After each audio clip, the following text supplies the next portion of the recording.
Alright, so we're back again on week 2. Not much is happening in week 2. To be honest, very little has happened. Basically what's happened is we've taken what we can of Libya. We're just finishing off capturing a few cities. That is one of the few cities left, and I'm letting Naval to go in there, weaken it up, and then we're going to go in there and finish it off. The troops I sent around earlier by convoy luckily have got to the other side. And they're going to move into Egypt. Egypt attacked a few of our allies, not really allies, so we're going to counter-attack and just go for the land grab. He's not our enemy, we just want the land. Like I thought would happen, Southwest Africa did attack our allies, and we are going to send some troops to help out. But it should be a relatively easy fight. It's one person against 3 or 4. So we're going to go for its capital. It is a plain. So, in my combination, I do have mostly tanks, so that should give us the advantage. I don't know what we're going up against, but I don't think it would be much. I'm sending the tactical bombers down to help with air support, but I don't think they'll get there. I'm also building the rest so I can get to the 15 I discussed last week. That way, you know, with 15 I can split them up into 3 groups of 5, and then same with the interceptors. 3 groups of 5 works really good as well. I'm also starting to work on my navy. Now this is going to be the project for the next couple of weeks, possibly, and it's going to take a lot of our oil and a lot of resources, so we're going to have to build that up. Also, because England and France are on the other side of the Mediterranean Sea, we have to start construction and preparing to defend ourselves across there. That will be probably the easiest place for them to attack.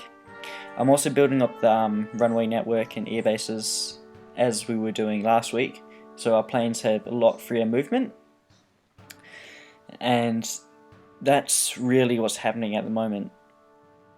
So we're back a few days later now, and as you can see, my navy has progressed quite a bit. I have quite a few destroyers in the sea, and I'm now patrolling over the Mediterranean Sea and into Spain. I'm building up fortifications a lot because, like I said before, across that is the area we're most likely going to be attacked. I'm going to build fortifications all along the coast and kind of set up a defensive perimeter. Although for the defense, units on the land are not going to be as plentiful, I'm going to build up a strong navy. I plan to build 30 ships at first and a few submarines. That should be enough to get the job done. I'm very set in the ways that I build my navies. I always build my navies in groups. Over here, we're attacking Syria. Our ally attacked him, and it was a good opportunity. And as you can see, we've made the most of it, and we've captured quite a few cities, and this is really going to help our industry. As you can see, he's built militia. Never build militia. They are a waste of your resources and your time. Okay? I've seen some people use them well. They're good in forests. They have a 75% strength bonus in forests, but other than that, they're not too great. So when you capture a new area like this, you want to immediately put it to use building troops. Don't start upgrading buildings because you don't know how long you'll hold it for. Now, also in this middle, yeah, that would be considered Middle East.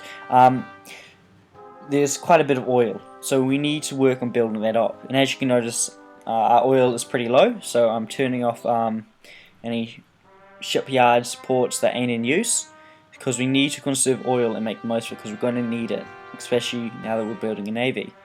So like I was saying about my navy before, I normally have 7 destroyers, 5 cruisers, 3 battleships, and 3 carriers in one battle group, and I normally like to have 3 of those, so that takes a lot of resources to run, and I've also got the planes to deal with. So as you can see now, the cruisers, they're ready, some of them at least anyway, and we're sending them into the position. England backstabbed France, which you can see going on there, so we're going to get these islands in the Mediterranean. I'm going for these islands because we can build air bases on them and they'll help us to scout over Europe. So we're not going to go into mainland Europe, we're not going to go into Spain. I've talked to England about it, and he said he's okay if we take the islands. But we just don't want to step on anyone's feet. We don't want to make enemies. Now, Iraq counterattacked me. Did a pathetic job. He has very few troops. So we're just going for the land grab. I've talked to him about returning to peace.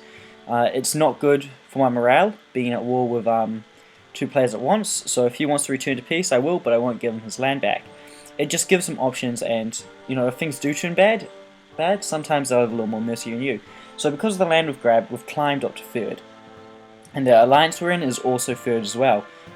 But we still have one party that is yet to join the alliance, but is part of the alliance. You know what I mean? So once he joins the coalition, we should be a lot stronger and a lot better standing. So as you can see, I have been doing my research. We have 10% of all the available technologies, and I'm researching nuclear power at the moment and level 2 light tanks. Light tanks are a huge part of how I work. I always try to have max light tanks. I generally don't build medium or heavy tanks. So that's just about it really for this week. I'll see you all next week.